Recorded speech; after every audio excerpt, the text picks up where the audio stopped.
Okay, go. Hi, I'm Tracy Anderson. This is my presentation analysis speech, and these are my 7 people. Alright, 1. Flip it and reverse it. Hi again! John. Добрый вечер. Do yourself. Okay, go. Okay. Man in his quest for knowledge and progress is determined and cannot be deterred. These words were taken from John F. Kennedy's speech, "We Choose to Go to the Moon." And they sum up his feelings about the destiny of mankind. To Kennedy, space was the next logical step in man's progression.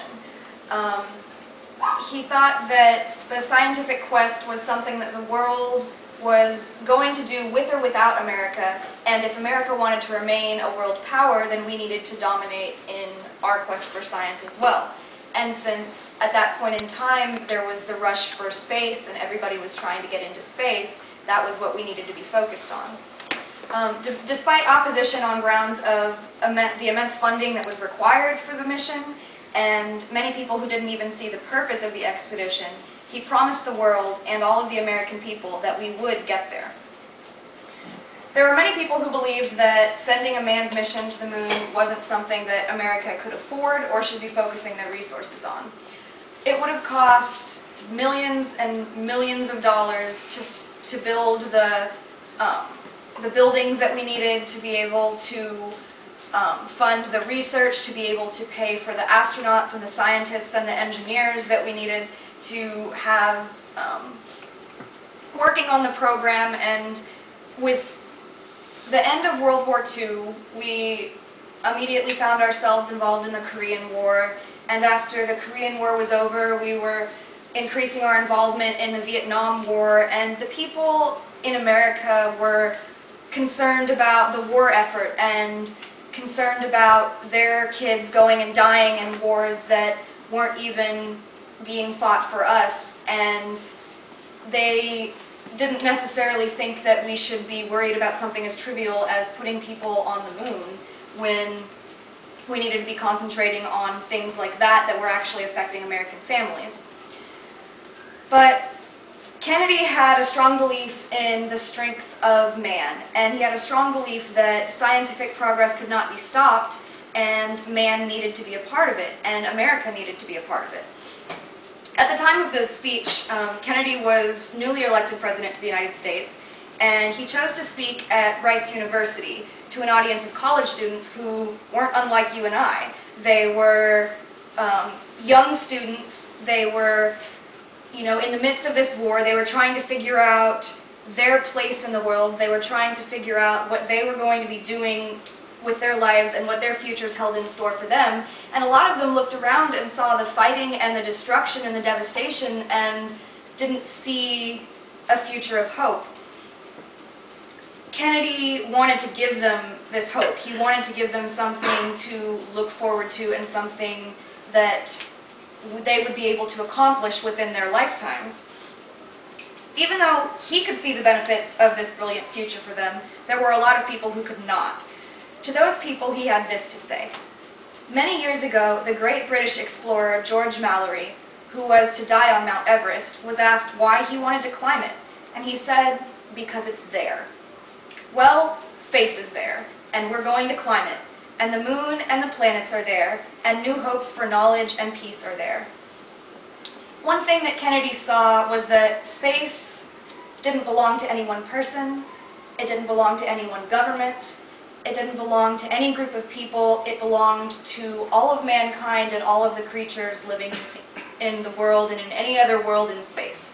It was a place where our world and our countries and our people could come together and work collectively to make progress on something. We could create peace by working together and giving each other a hope that one day there might be no more war. One day there might be no more, destruction in the Vietnam and Korea, and we wouldn't have this if we could just find one thing that we all wanted to strive for and work towards it.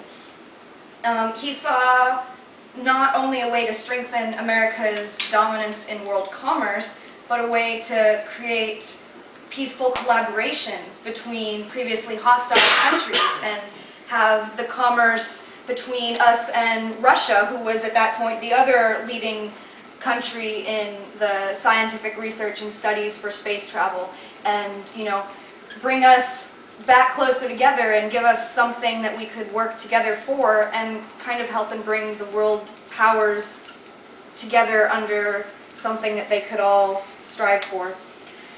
He was taking a stance that was really pretty dangerous and radical in the times that the people were living in. In the midst of war, he wanted to focus on peace. He wanted to give people something to focus on and look forward to, but he couldn't count on these other countries to put in their parts until he could show them that America could put in our part. Kennedy's words inspired millions. "We choose to go to the moon," he said. "We choose to go to the moon in this decade and to do other things, not because they are easy, but because they are hard. Because that goal will serve to organize and measure the best of our energies and skills. Because that challenge is one that we are willing to accept, one we are unwilling to postpone, and one that we intend to win." Kennedy was talking to a people who had not had much good in their lives recently, and he was giving them something to look forward to. He was talking to students who were looking around and wondering what their part in the world would be, and he was giving them hopes and dreams. He was encouraging world peace and collaboration. His strength and determination for these things may have come a little bit before their time, but he opened the door to lead the world into a new era.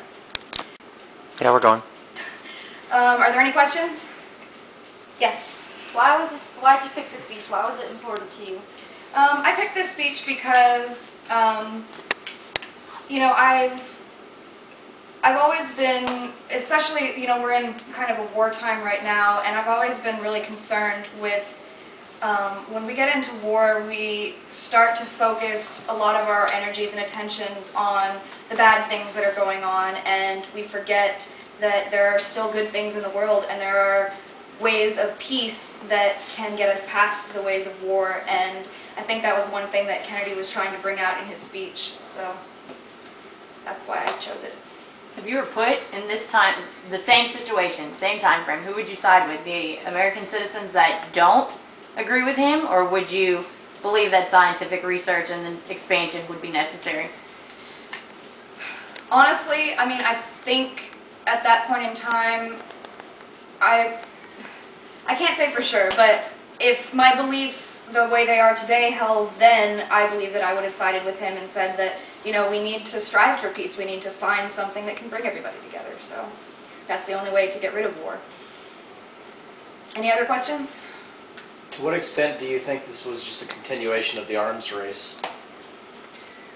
I do see that. I do see that, you know, he wanted America to get there first. But he was also concerned, he had made promises saying, and America had made promises, and the Space Administration had made promises saying that if America got into space first, and if we put our flag on the moon, we weren't putting it there for domination, we were putting it there so that we could share it with the rest of the world. And I think he was also somewhat concerned that if we didn't get there first and another country did, they might put their flag on the moon with a completely different meaning, saying this is ours and nobody else can be here, in more of a way of domination and less of a way of sharing. So, any other questions? No, I think we're good. All right.